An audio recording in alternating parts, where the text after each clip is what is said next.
Halo semua, apa kabar? Video ini saya buat untuk membantu orang-orang yang ingin tahu terkait AMDAL, terkait UPL dan persetujuan lingkungan, serta bagian kecil dari hal yang sering saya temukan pada saat bertemu klien yang ingin menyusun atau memperoleh persetujuan lingkungan yang sebelumnya disebut izin lingkungan. Namun, banyak hal yang belum diketahui oleh klien kami atau para pelaku usaha, apa itu AMDAL, apa itu UKL-UPL, dan bagaimana proses persetujuan lingkungan.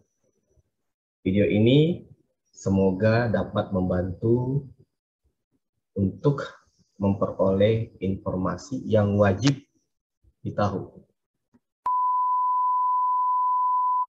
Kapan persetujuan lingkungan diperlukan? Seringkali pelaku usaha menemukan persyaratan harus memperoleh izin lingkungan atau saat ini disebut persetujuan lingkungan.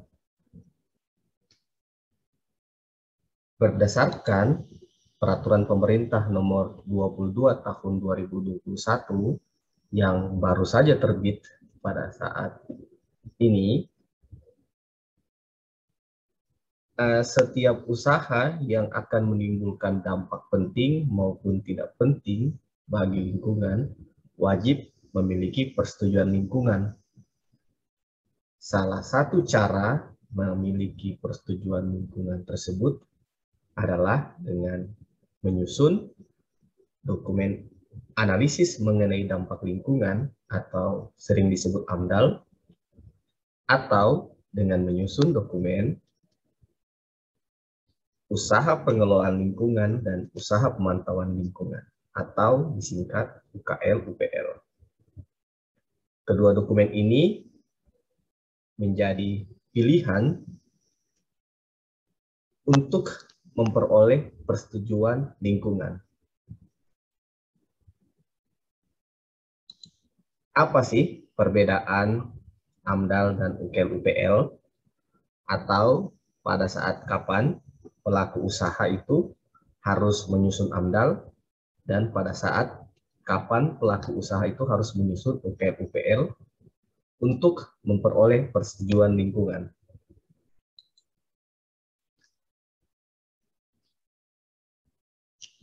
UKL-UPL merupakan formulir isian yang dapat disusun oleh pelaku usaha sendiri atau meminta bantuan tenaga ahli yang berpengalaman dan profesional di dalam membantunya untuk membuat standar pengelolaan lingkungan dan standar pemantauan lingkungan terhadap rincian dampak yang akan ditimbulkan dari unit usaha yang akan dilaksanakan.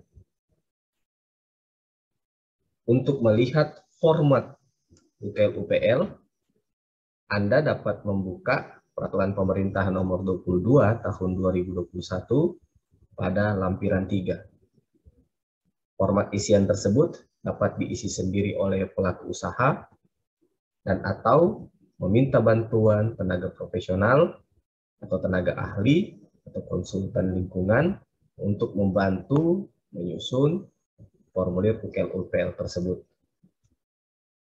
Sedangkan dokumen AMDAL merupakan dokumen kajian mengenai dampak penting rencana usaha yang akan dilaksanakan oleh si pelaku usaha.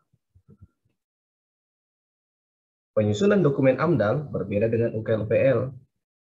Untuk dokumen AMDAL, pelaku usaha wajib meminta bantuan orang-orang yang memiliki sertifikasi atau kompetensi dan keahlian di dalam melakukan analisis mengenai dampak lingkungan terhadap rencana usaha yang akan dilaksanakannya.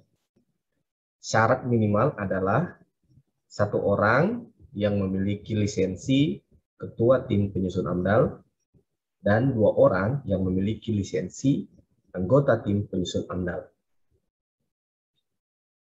Tim penyusun AMDAL nanti akan memperoleh data-data informasi rencana usaha, kemudian akan menyusun pelingkupan yang menjadi bagian di dalam formulir kerangka acuan.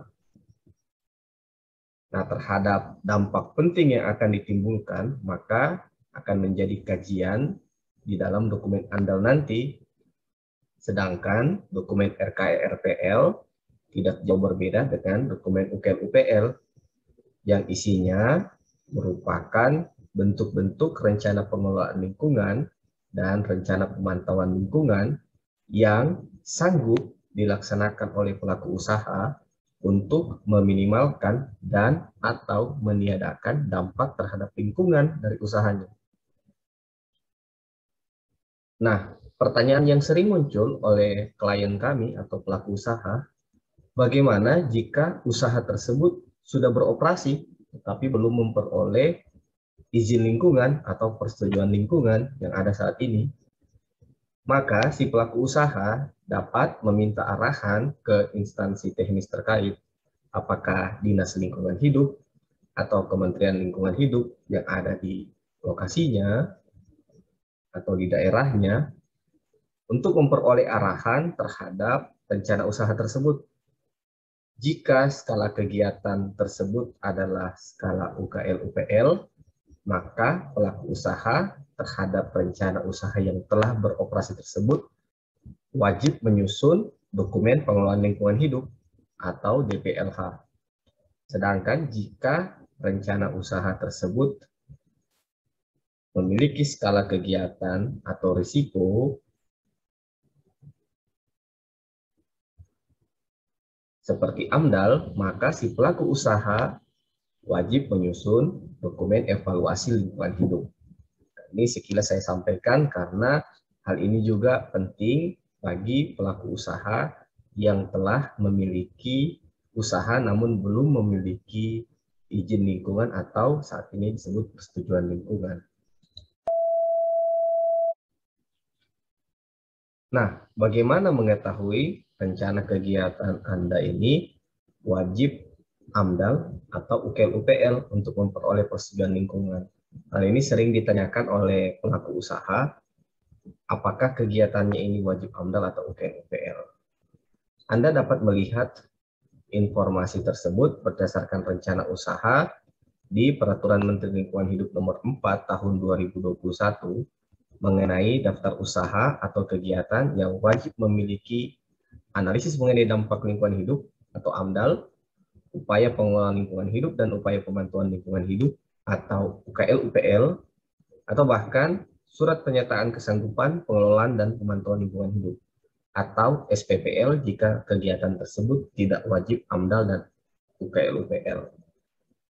Nah, ini Anda dapat sesuaikan di daftar tersebut berdasarkan kode bidang usaha yang ada di daftar OSS Anda sekalian.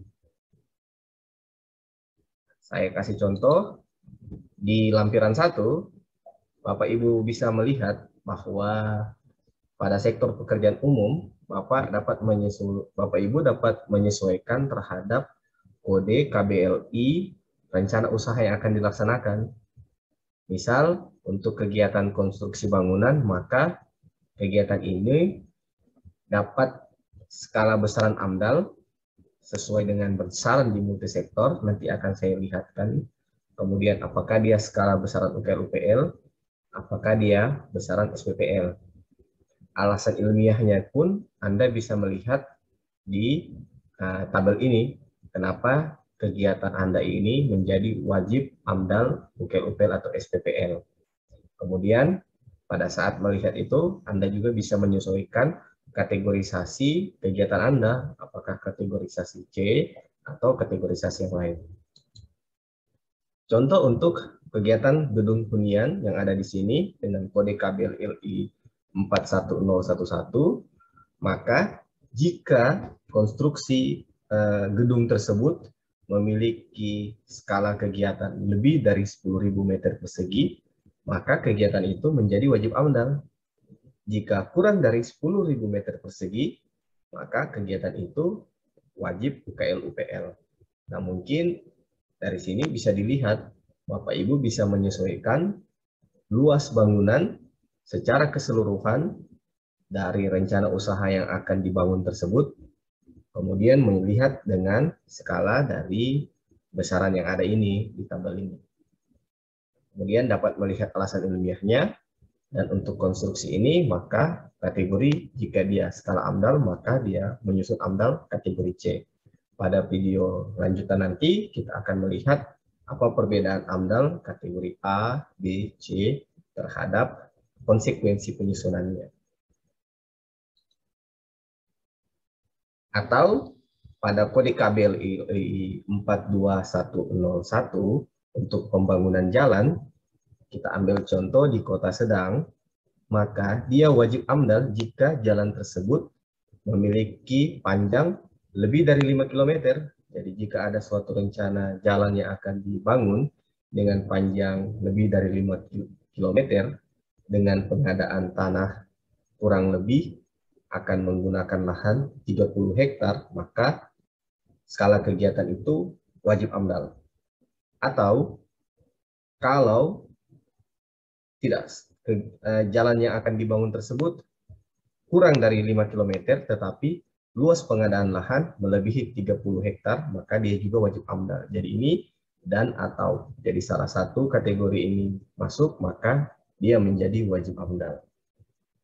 Jika rencana tersebut kurang dari 5 km dengan pengadaan tanah kurang dari 10 hektar, maka rencana pembangunan jalan tersebut cukup menyusun dokumen UKL-UPL. Atau jika secara keseluruhan rencana jalan tersebut lebih dari 5 km tetapi memiliki luas kurang dari 30 hektar, maka kegiatan juga tersebut dapat menyusun UKL-UPL. Seperti itu. Ini kita bisa melihat alasan ilmiahnya dan kita bisa melihat kategorisasi. Jika dia menyusun AMDAL, maka dia masuk kategori AMDAL tipe B.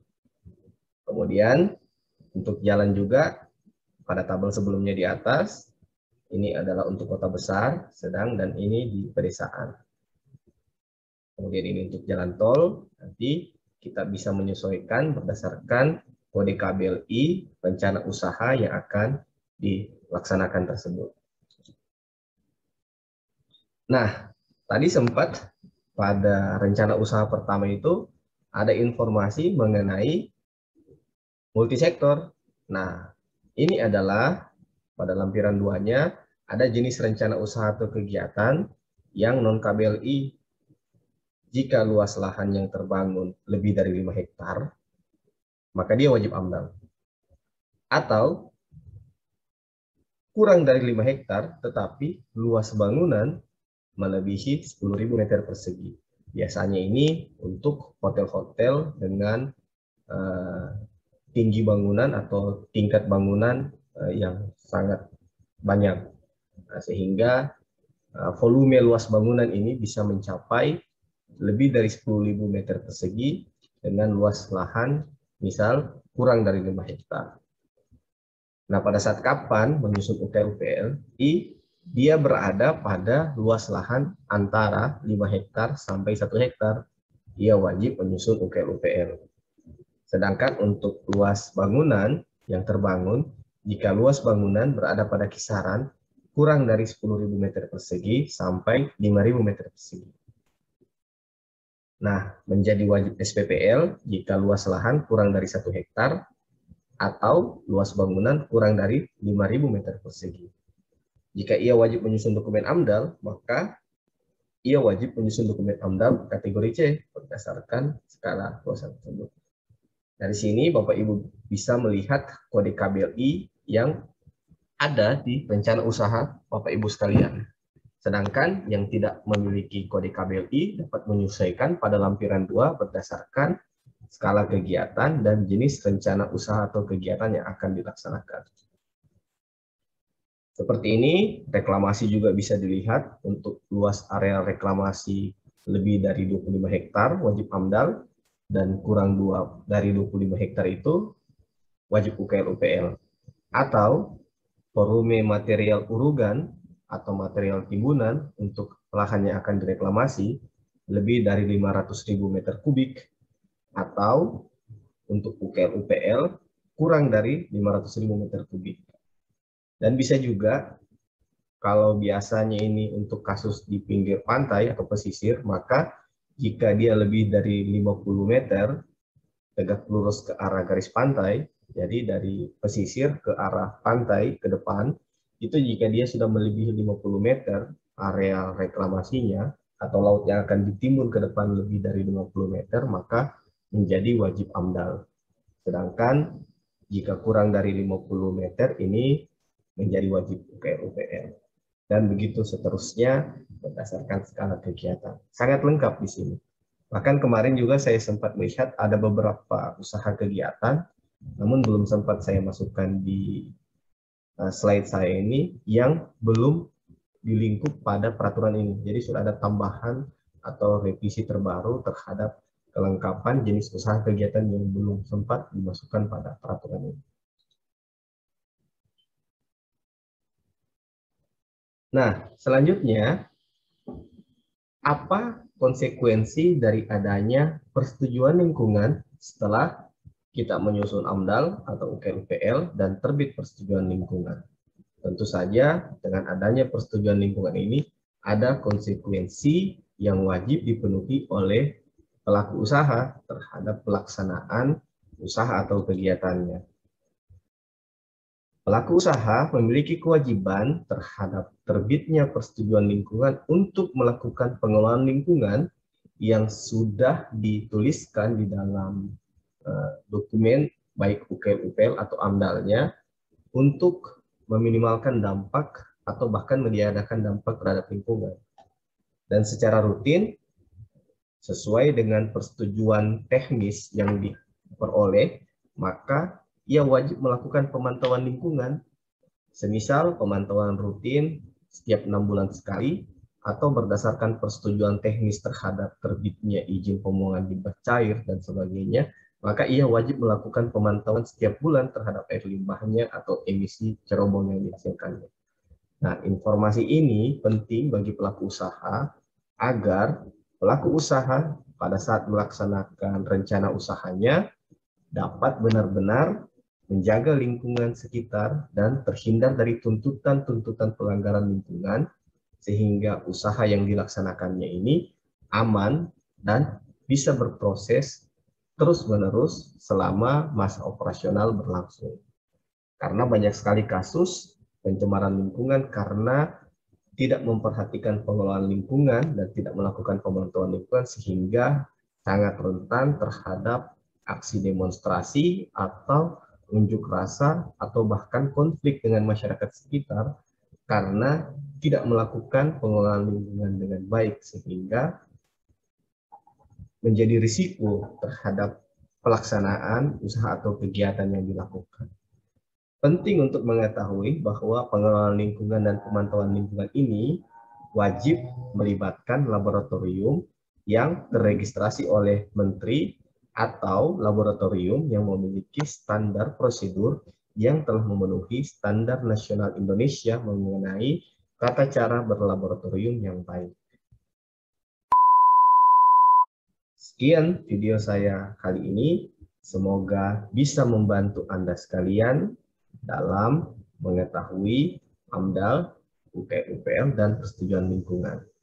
Jika suka, jangan lupa like, subscribe, share, dan komen. Terima kasih. Assalamualaikum warahmatullahi wabarakatuh.